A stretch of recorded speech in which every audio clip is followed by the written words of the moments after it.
এই ভিডিওতে আমরা শিখব লিস্টের কনক্যাটিনেট। কনক্যাটিনেট আমরা এর আগে দেখেছি স্ট্রিংয়ের কনক্যাটিনেট অর্থাৎ কি পাশাপাশি দুটো বসিয়ে দেওয়া। তো এখানে একটা list one and list two, result equal to list one plus list two print result. তাহলে কী হবে, 1 2 3 ছিল, এখন 4 5 6। তাহলে আমাদের যে আউটপুটটা পাবো আমাদের একটা দুটো লিস্টকে পাশাপাশি আমাদের একটার সঙ্গে একটা লিস্টে কনভার্ট হলো। তো এটা list one and list two একসঙ্গে যুক্ত হয়ে নতুন একটি লিস্ট তৈরি হয়েছে। তো গুরুত্বপূর্ণ বিষয় কি, কনক্যাটিনেটর নতুন লিস্ট তৈরি হয় এবং আগের লিস্ট দুটো পরিবর্তন হয় না। আগে যেমন লিস্ট যেমন আছে তেমনই থাকবে। এখানে যেমন দেখো, এখানে লিস্ট ওয়ান এটা একটা লিস্ট, লিস্ট টু একটা লিস্ট। তো এই দুটো আলাদা মেমোরিতে আলাদা জায়গায় আছে। কারণ এখানে রেজাল্ট বলে আর একটা ভেরিয়েবল ডিক্লেয়ার করলাম, সেই দুটোর মধ্যে সেই রেজাল্টের মধ্যে এই দুটোকে একসঙ্গে রাখলাম। তো এটাকে বলা হচ্ছে আমাদের লিস্ট। তো এরপর আমাদের কনক্যাটিনেশন হলো। এরপরে যেমন একই সঙ্গে আমরা তিনটে লিস্ট নিয়ে এটা কনক্যাটিনেট করা হলো।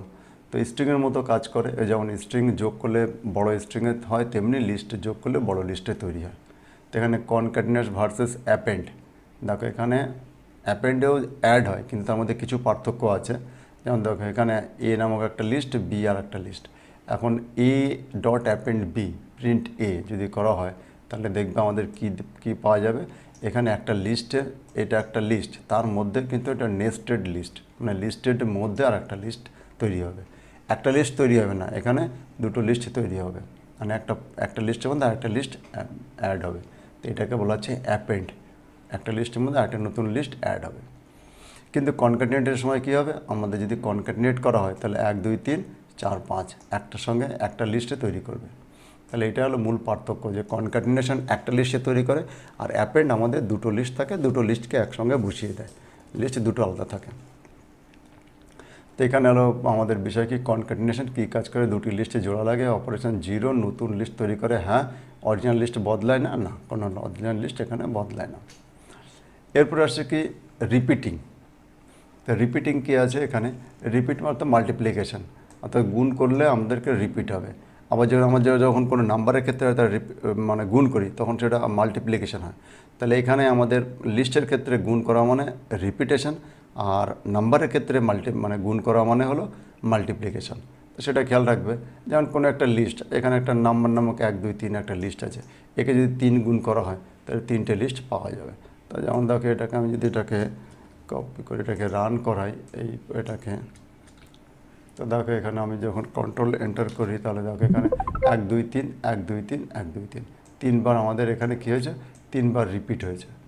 তো একেই বলা হচ্ছে কি আমাদের রিপিটেশন, অর্থাৎ একই লিস্ট আমরাকে বারবার প্রিন্ট করা, মানে রিপিট করা হচ্ছে। তো এটা হচ্ছে রিপিটেশন। তারপরে হলো কি, যেমন এখানে হাই লিখেছে, একটি মাত্র এলিমেন্টের লিস্ট। আমাদের কোনো একটা যদি একটা মাত্র এলিমেন্ট থাকে, তারপর তাকে যদি গুণ করা হয়, তাহলে আমাদের বারবার পেয়ে যাব।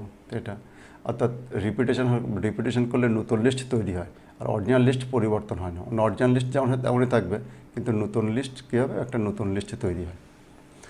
তো এইভাবে আমাদের রিপিটেশন। তো সাবধানতা কী ব্যাপার, মানে নেস্টেড লিস্ট থাকলে রিপিটেশন একটু ট্রিকি হতে পারে। যেমন কি এখানে একটা লিস্টের ভিতরে আরেকটা লিস্ট, তাহলে এ ইন্টু বি, এ ইন্টু থ্রি করলে কী হবে, এখানে দেখো এখানে তিনটে আলাদা আলাদা লিস্ট তৈরি হয়েছে। তাহলে এখানে 4খানা লিস্ট হয়েছে, একটা তিনটে লিস্ট আর একটা বাইরে আউটার লিস্ট।